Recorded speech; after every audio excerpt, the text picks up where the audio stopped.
Hi minasang! Samahan niyo akong magluto ng trending na chicken pastil. Sa pagpapakulo ng 1 kilong chicken breast, ay maglalagay tayo ng pamintang buo, kalahating hiwa ng sibuyas at bawang. Sa pagpapakulo nga nito ay kailangan natin tanggalin ang mga bula na nasa taas para matanggal ang lansa ng ating niluluto. Papakuluan nga natin ito sa loob ng 30 minutes. I suggest sa pagpapakulo ng manok ay baligtarin natin ito every other 10 minutes. Yun ay para maluto ng pantay ang both sides ng ating manok.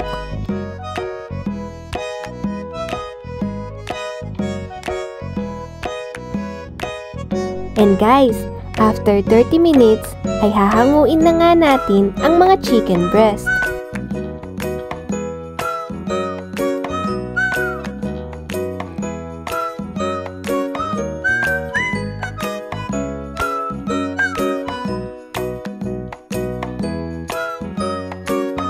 After hanguin ay hahayaan natin tong lumamig bago himayin. Ayan nga at medyo malamig na ang mga chicken breast. Bago maghimay ng manok ay siguraduhin na hugasan ng maigi ang ating mga kamay. Sa pagluluto ng chicken pastil, eto nga ang pinakamahirap na process nito, ang paghihimay ng manok. After himayin ng mga manok, ay mag-init na tayo ng mantika. Ang gamit ko nga dito ay rice oil. Pag mainit na ang mantika ay umpisahan na natin maggisa ng bawang. Kapag medyo nag-golden brown na at naamoy na natin ang aroma ng bawang ay isunod nyo na rin ang sibuyas. At igisa natin ito hanggang sa maging transparent ang sibuyas. After that ay maglalagay na tayo ng pamintang durog. Kapag malambot na ang sibuyas, ay pwede na nating ilagay ang nahimay natin na chicken breast. After that, ay imekos-mekos lang natin ito.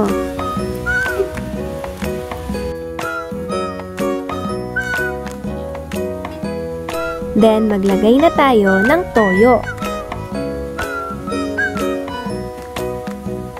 After nating maglagay ng toyo, ay imekos-mekos natin ito para magpantay ang lasa. Maglagay din tayo ng chicken broth. Galing ito sa pinagpakuluan ko ng chicken kanina. After maglagay ng chicken broth, ay maglalagay tayo ulit ng paminta.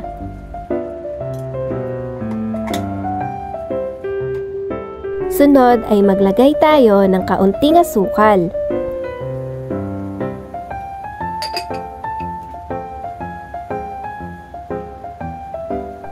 Then, oyster sauce.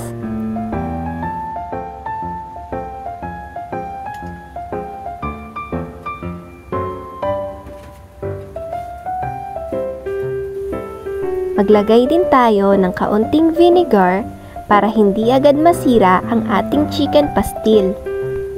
After natin maglagay ng vinegar, ay hayaan muna natin itong maluto ng 3 minuto bago natin haluin.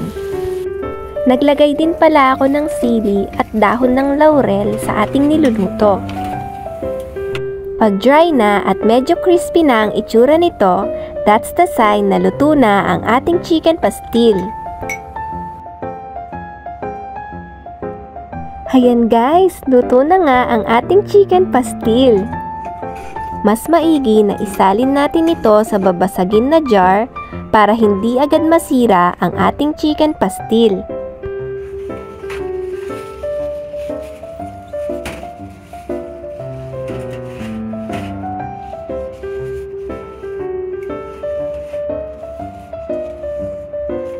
So ayun guys, hanggang dito na lang ha.